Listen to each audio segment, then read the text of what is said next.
La pluie tombait en rafales, fouettant les vitres avec une violence inouïe. Minuit venait de sonner, et le grondement du tonnerre semblait vouloir déchirer le ciel. Dans une petite maison au cœur de la ville, une jeune femme nommée Léa se réveilla en sursaut. Elle avait oublié de fermer les fenêtres avant de se coucher, et l'eau commençait à s'infiltrer à l'intérieur. Elle se leva précipitamment, les yeux encore lourds de sommeil, et se dirigea vers la fenêtre pour la refermer. Mais alors qu'elle s'apprêtait à tirer les rideaux, un bruit étrange lui parvint de l'extérieur. Des voix étouffées, des murmures qui semblaient chargés de mauvaises intentions. Intriguée et un peu effrayée, Léa retint son souffle. Elle se pencha légèrement pour mieux entendre. « Finissons avec lui et partons avant que quelqu'un ne nous voie », lança l'un des deux hommes masqués, sa voix rauque et pressée. « Scorpion, ne le poignarde pas », répondit l'autre, d'un ton glacial. Léa sentit son cœur s'emballer. Elle était paralysée par la peur, incapable de crier ou de bouger. Les deux hommes, vêtus de noir et le visage dissimulé par des cagoules, transportaient un jeune homme inconscient.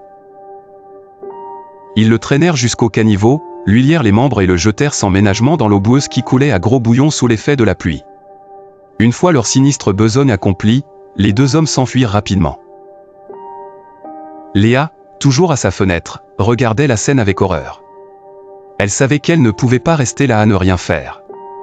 Malgré sa peur, elle décida d'agir. Elle enfila rapidement un manteau et des bottes, puis sortit en catimini de la maison. Elle prit soin de ne pas réveiller ses parents ou son petit frère, Yvan.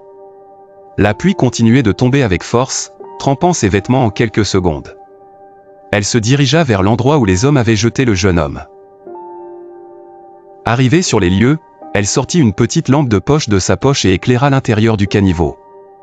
L'eau était trouble, charriant des débris et des feuilles mortes. Elle ne vit rien au premier abord, mais en avançant un peu, elle aperçut enfin le jeune homme. Il était allongé sur le côté, tremblant de froid et à moitié submergé. « Monsieur! Monsieur, réveillez-vous » cria-t-elle, essayant de le secouer par l'épaule. Mais il ne bougea pas. Léa tenta de le tirer par la main, mais il était trop lourd pour elle. Elle se précipita alors à l'intérieur du caniveau, l'eau glacée lui montant jusqu'aux genoux. Elle essaya de le soulever, mais elle n'avait pas assez de force. Paniquée, elle réalisa qu'elle ne pourrait pas le sauver seule. Elle courut jusqu'à la maison et réveilla Yvan en secouant son épaule. « Yvan, Yvan, réveille-toi. J'ai besoin de ton aide, c'est urgent. » Yvan, encore endormi, grogna et ouvrit les yeux à moitié. « Qu'est-ce qui se passe, Léa ? Il est minuit. Il n'y a pas de temps à perdre, Yvan. Suis-moi, vite. » Sans poser plus de questions, Yvan se leva et suivit sa sœur dans la nuit pluvieuse. Ils arrivèrent rapidement au caniveau, et ensemble, ils parvinrent à sortir le jeune homme de l'eau. Il était toujours inconscient, mais il respirait faiblement. « On doit l'emmener à l'hôpital, » dit Léa, essoufflée. « Il est en hypothermie. » Yvan acquiesça, et ils transportèrent le jeune homme jusqu'à l'hôpital le plus proche. Les infirmiers de garde le prirent en charge immédiatement, le transportant en salle d'urgence. Léa et Yvan attendirent anxieusement dans le couloir, trempés et épuisés. « Que lui est-il arrivé ?» demanda le médecin en sortant de la salle d'urgence. Léa expliqua tout ce qu'elle avait vu et entendu, sans omettre aucun détail. Le médecin hocha la tête, l'air grave. « Il a été drogué avec une substance très dangereuse. Cela a gravement affecté son cerveau. Nous devrons l'emmener dans un hôpital psychiatrique pour des examens plus poussés. » Léa sentit une boule se former dans sa gorge. Elle ne savait pas pourquoi, mais elle se sentait profondément concernée par le sort de cet inconnu. « Docteur, s'il vous plaît, est-ce qu'il va s'en sortir ?» demanda Yvan, visiblement ému. « Oui, il devrait survivre, mais il aurait pu mourir si vous ne l'aviez pas amené ici à temps. Vous avez bien fait. » Léa et Yvan échangèrent un regard soulagé. Mais Léa savait que leur nuit n'était pas terminée. Elle devait rentrer à la maison avant que leurs parents ne se réveillent et ne s'inquiètent. « Yvan, retourne à la maison, s'il te plaît. Explique à maman et papa ce qui s'est passé. Je vais rester ici avec lui. »« Non, Léa, je ne te laisserai pas seule ici. C'est trop dangereux. Yvan, s'il te plaît, fais ce que je te dis. Je ne peux pas le laisser seul dans cet état. Ivan finit par céder et rentra à la maison, laissant Léa seule à l'hôpital. Elle s'assit à côté du lit du jeune homme, le regardant dormir. Elle ne pouvait s'empêcher de se demander qui il était, et pourquoi ces hommes voulaient sa mort. Le lendemain matin, leurs parents, inquiets de ne pas les trouver à la maison, commencèrent à les chercher. Ils finirent par les retrouver à l'hôpital, où Léa leur expliqua toute l'histoire. Bien que choqués, ils furent fiers de leur fille pour son courage. Quelques jours plus tard, Léa décida de prendre soin du jeune homme, qu'elle avait commencé à appeler Alex. Elle l'emmena dans un hôpital psychiatrique, où les médecins confirmèrent qu'il souffrait d'amnésie due à la drogue qu'on lui avait administrée. Pendant ce temps, dans un palais somptueux, une famille royale était en deuil. Le prince héritier, Kevin, avait disparu. On le croyait mort. Son frère cadet, Chidi, semblait étrangement indifférent à la situation, voire même satisfait. « Votre Majesté, cela fait des jours que nous attendons des nouvelles de Kevin, et nous ne sommes plus qu'à quelques jours de son couronnement, » déclara Chinedu. « Les policiers font leur travail, » répondit le roi, l'air épuisé.